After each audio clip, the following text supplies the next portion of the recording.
Magsisilbi sanang proteksyon ng mga residente sa Arayat, Pampanga laban sa baha ang slope protection o retaining wall na ito sa gilid ng ilog. Ang halaga nito, halos 100 milyong piso. Pero wala pang 1 taon mula nang gawin ito. Bakit biglang gumuho ang flood control project? Lawan niya yung milyari. Ay ka, delikado na. Kasi raya yung kanito, bakit niya ang kulot? Nepong kalalam. Wag nepo ining bakal gagawan do. Ay muya pa pong crack. Balang kayo mamakbong niya pa po siguradong magtuwagyarin po ini. Kaya mga residenteng nakatira sa gilid nito, kinailangang lumikas dahil sa panganib. Lawan niyo yung Ali na kayo pa matutod ken, delikado po to. Pating balay man akbag. Manawagan kami po, kaya tayong ginawa. Diyos ko po sa masa niya, makakalunos na po rin tao Kenny. Karakal na po madamage. Yung design ninyo, bakit gumuho ng ganito? Sayang po tong project, no? Sayang yung pera. 100 meters ang haba ng retaining wall na ito. Itinayo para hindi bumaha dito sa bayan ng Arayat sa oras na tumaas ang tubig sa ilog. Pero matapos lang ang higit 1 taon, gumuho na ang bahaging ito ng retaining wall. Sa bayan ng Licab, Nueva Ecija, isang flood control project din ang nasira sa kasagsagan ng Super Typhoon Pepito. Ang halaga nito mahigit 47 million pesos. Dahil sa pagkasira ng proyekto, lumubog ang buong bayan at nawalan ng hanap buhay ang ilang magsasaka. Nasira nga itong party na to na lahat ng tubig dito sa amin umuho. Ang bawat proyektong ito pinondohan ng pera ng bayan. Kaya dapat lang na magsuri at magtanong, nasaan ang pera?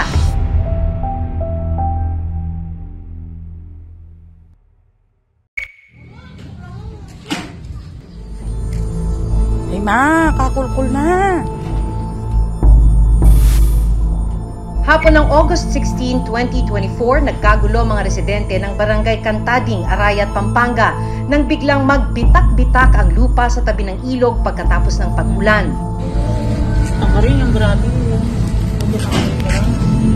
Mas grabe po niya ini. Pati nga po niya ini. Nadinugtuloy niya mamakanya niya. Dahil itinuturing na catch basin ang probinsya ng Pampanga, pinatayuan ng Department of Public Works and Highways o DPWH ng slope protection o retaining wall project ang lugar. Magsisilbi sana itong proteksyon ng mga residente at komunidad sa tuwing tumataas ang tubig sa Pampanga River. Pero umaga ng August 17, mas lumaki ang bitak ng lupa hanggang sa tuluyan ng gumuho ang malaking bahagi ng retaining wall. Guys, lawan niya po yung ginawa do. Ay, magbalag yan diretso. Diyos ko po, lawan niya po yung milyari. Ay ka, delikado na. Lawan niya po yung milyari, oh. Nepong kalalam. Wag nepo ining bakal gagawan do. Ay muya pa pong crack. Balang kayo mamakbong niya pa po siguradong magtuwagyarin po ini. Lawan niyo naman po. Dahil sa nangyaring pagguho, halos mabungkal na ang lupa sa paligid ng nasirang proyekto. Pati mga bahay, nasira na. Ali na kayo pa matutod ken, delikado po to. Pating balay man akbag. Manawagan kami po, kaya tayong ginawa. Diyos ko po sa masa niya, makakalunos na po rin tao Kenny. Karakal na po madamage. Ang residenteng si Marcos Castillo, napansin pa raw ang unti-unting pagbitak at pagbaba ng lupa sa kanilang lugar. Nung una po, parang kalahating metro isang araw. Kinabukasan, 1 metro. Hanggang sa, ayan, ngayon na, ayan, may 3 metro na siguro niyan, lalim. Pero isang gabi, bigla na lang daw silang nakarinig ng malakas na putok. Gumuho na pala ang proyekto.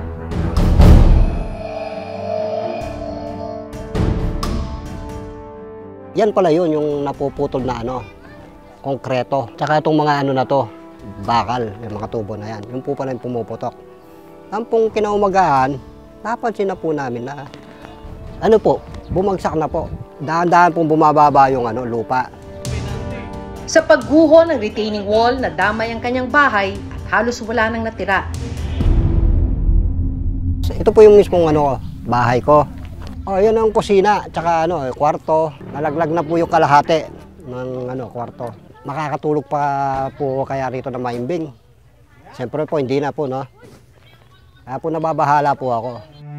Sobrang bigat po. Siyempre po, dito na po ako lumaki at nagkapamilya. Hindi naman po basta-basta iwan ko po itong lupa kong to.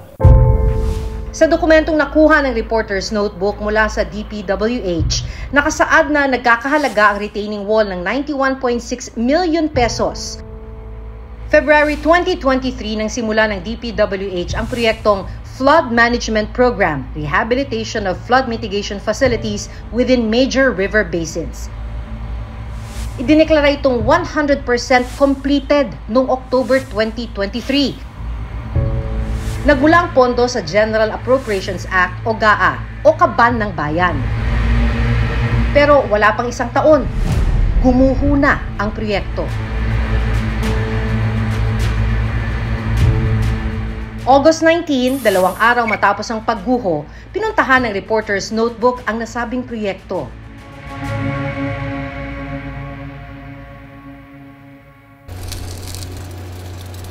$100 meters ang haba ng retaining wall na ito. Itinayo para hindi bumaha dito sa bayan ng Arayat sa oras na tumaas ang tubig sa ilog. Sinimula ng construction noong February 2023 pero matapos lang ang higit 1 taon, gumuho na ang bahaging ito ng retaining wall. Nabutan pa namin na nire-repair ng kontraktor ang gumuhong bahagi ng retaining wall. Nire-restore niyo po ngayon. Alam niyo na, have you taken into consideration na pwedeng gumuho ulit dahil gagalaw yung lupa? Actually po, nilagyan na namin ng sa labas yung panggaan ng tubig. Nilagyan na namin ng mga debris na malalaking bato para hindi na po tangayin ng yung lupa dito sa loob.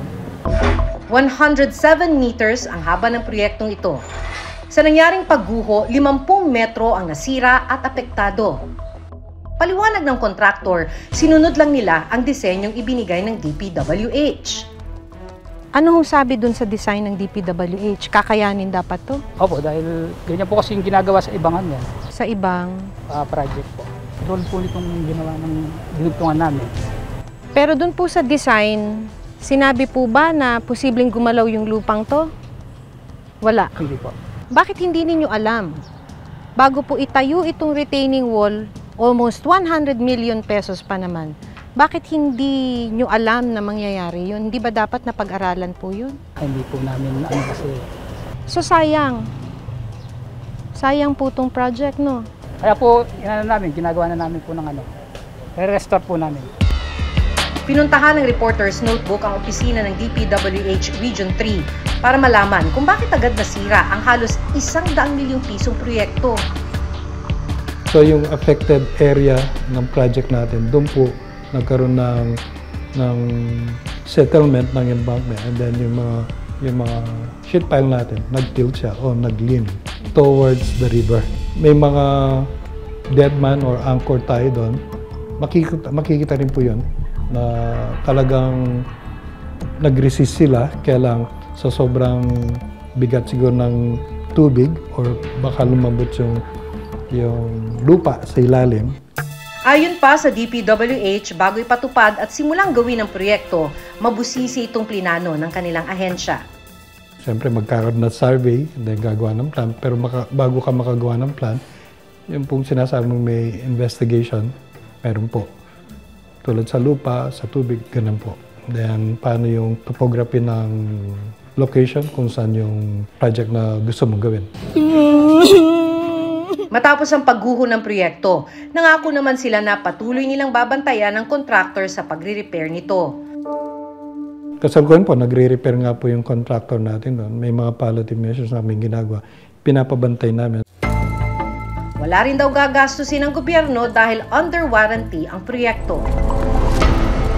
Pero sa gitna ng pagre-repair ng retaining wall, muli na namang bumagsak ang iba pang parte ng proyekto sa kasagsagan ng bagyong Christine. Sa video na ito, kapansin-pansin na halos lumubog na ang nasirang bahagi ng proyekto dahil sa taas ng tubig.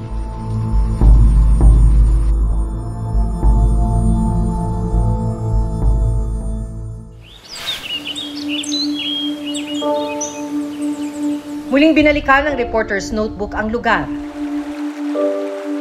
Ang dating nakalundo na retaining wall, tuluyan nang bumigay at halos dumapa na sa ilog.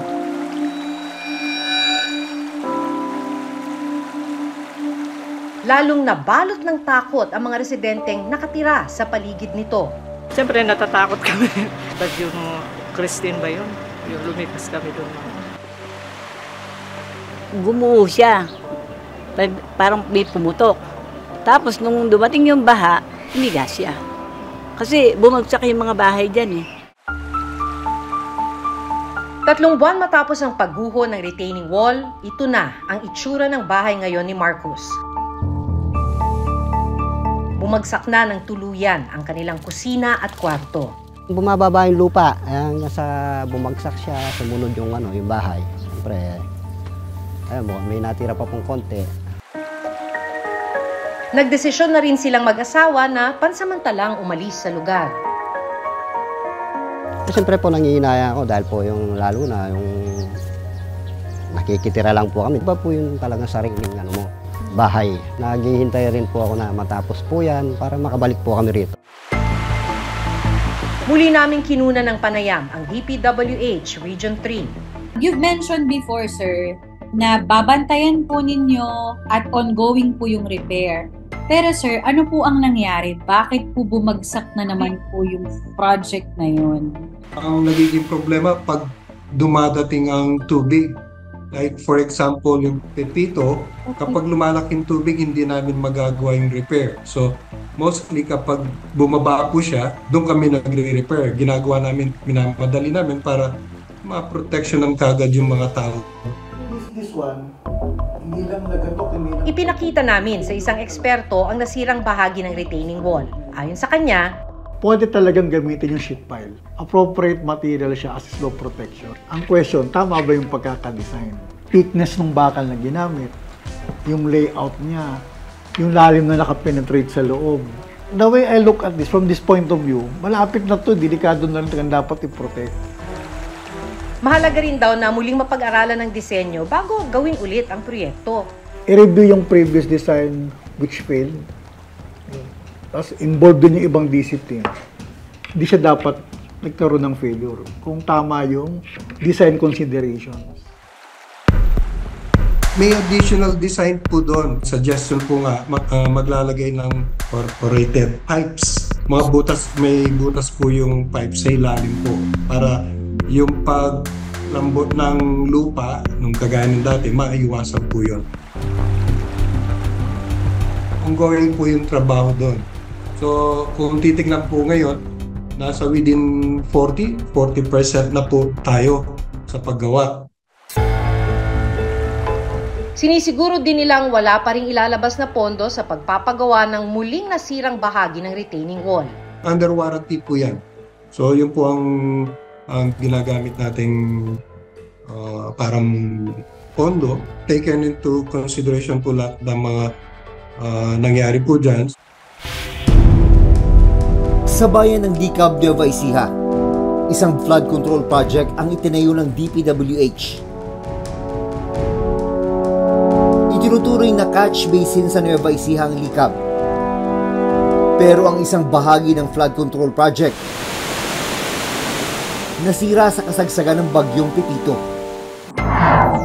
Sa dokumentong nakuha ng reporter's notebook mula sa DPWH, sinimulan ang proyekto noong February. Natapos naman ito noong June 2020. Ang halaga, mahigit 47 million pesos. Aktual na kuha ito ng mga residente sa bayan ng Licab sa Nueva Ecija. Makikita dito ang pananalasa ng Super Typhoon Pipito. Ayan po, sa ninong lakas ng impact ng tubig. Nagkinutkot po yung tubig ng galing doon sa ilog na yun. At dito, diretso tumabon dito sa aming mga pananim na talong, mga gulay, mais, at saka yung mga palay. Ang mga pananim ng magsasakang si Mang Jose Padrones, pinadapa at sinira ng nangyaring pagbaha. Hindi po namin inaasahan na babaha dito sa aming lugar. Ang kinatatakot po namin dito yung talagang bagyo. Nung madaling araw po, bigla namang merong humaagos na tubig, umaapaw na po doon sa diki namin na kagagawa lang. Nung sa katagalan po, bigla namang sa kaapaw, napigtas po yung diki namin. Kaya dito po, natapat naman sa bukid ko yung agos, kaya po na-wash out lahat yung tanim namin. Ito lang yung mga ilang na buhay, mga ilang puno lang itong natira na ito. Wala na, hindi na rin gaganda ito. Pinoproblema ngayon ni Mang Jose kung paano niya mababawi ang puhunan ng mahigit 50,000 pesos na pinangutang pa. Kaya po malaking gastos na rin ng ikuha namin dito. Tapos nagkaganya naman po, nasirang lahat. Bakit nga ba nasira ang proyekto makalipas lang ang 4 na taon?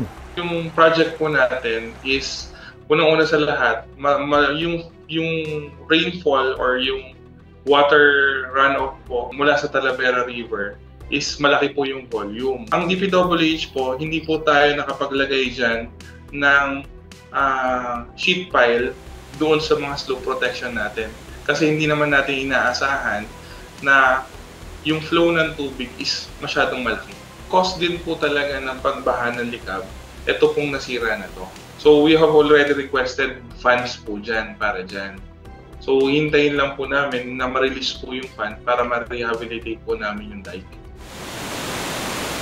Secretary, yung mga affected po ng mga communities, hindi po natin maiiwasan na mag-isip sila na baka itong mga proyektong ito ay substandard, may problema sa kalidad, kung ano man hindi maayos ang pagkakagawa. How would you address that, Secretary? Yung sinasabi nga namin that yung mga design parameters nung una is medyo mababa to cope up with yung climate change phenomenon.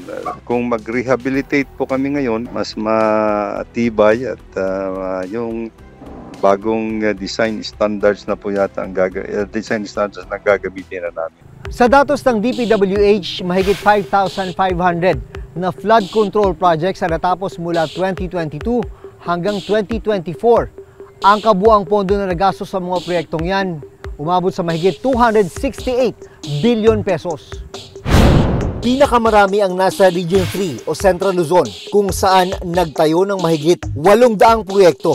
Mahigit 600 na flood control project naman ang itinayo sa National Capital Region o NCR. Higit 600 din sa Region 1 o Ilocos Region. Higit 400 proyekto sa Region 2 o Cagayan Valley, Region 4A o Calabar Zone, at Region 8 o Eastern Visayas. At mahigit 300 naman sa Region 5 o Bicol Region.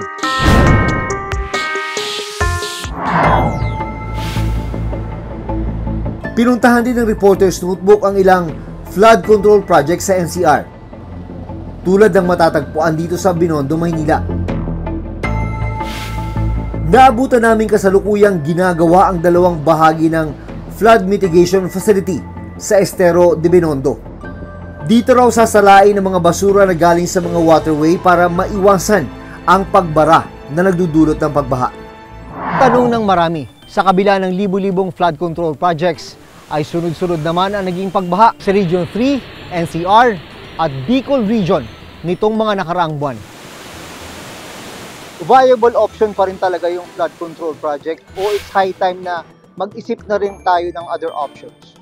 We have to understand also that engineering intervention is just one of the solutions to mitigate flooding, no? I think marami hong dapat pagtulong-tulungan na para maibsan natin yung mga flooding problems natin. Kasi yung environmental issues, pati yung sa mga urban areas, yung mga land use and yung mga waste management.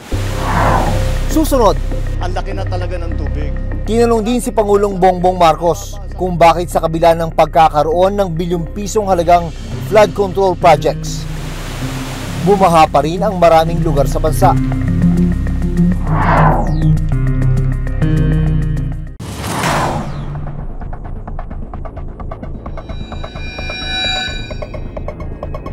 Ang laki na talaga ng tubig. Tinanong din si Pangulong Bongbong Marcos kung bakit sa kabila ng pagkakaroon ng bilyong pisong halagang flood control projects, bumaha pa rin ang maraming lugar sa bansa. Tignan ninyo ang statistic. Nung bagyong Undoy, 400 plus centimeters ang bumagsak na tubig. Dito sa Christine, ang bumagsak na tubig is about 700 plus. Halos doble ng Undoy. Kaya yung flood control ginawa natin para sa mga baha kagaya ng Undoy. Nagbago talaga ang panahon. Nito lang November 6, tinalakay sa Senado ang pondong inilaan para sa mga flood control project na umabot na raw sa higit 500 billion pesos sa loob ng 3 taon. Na ang budget ng ating pamahalaan for flood control alone, kasama ang DPWH, MMDA, Climate Change Commission, DENR, etc., ay tumataginting na 1,444,000,000 a day. So, gusto nating may check at malaman kung saan ba ito napupunta. Paano po yun? Ipapaiba po ng yung panahon ngayon. Papalakas ng papalakas yung mga bagyo. Paano po kayo naghahandaan yung mga ganong senaryo? We have to review yung fundamentals on engineering designs, yung mga ganon po. Siguro dadagdagan po namin yung mga parameters namin to make yung mga projects namin more resilient at para sa climate change phenomenon. Kung ginagamit namin 25-30 years return period noon, siguro gagamit kami ng 50 years return period.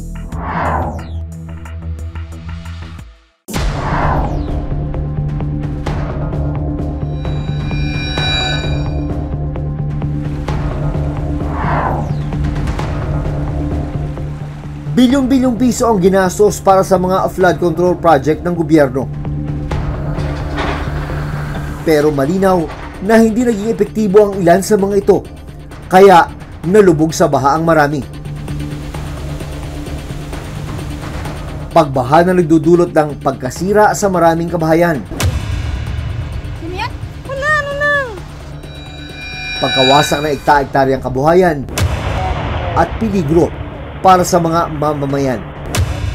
Hanggang sa susunod na Sabado, ako si Maki Pulido.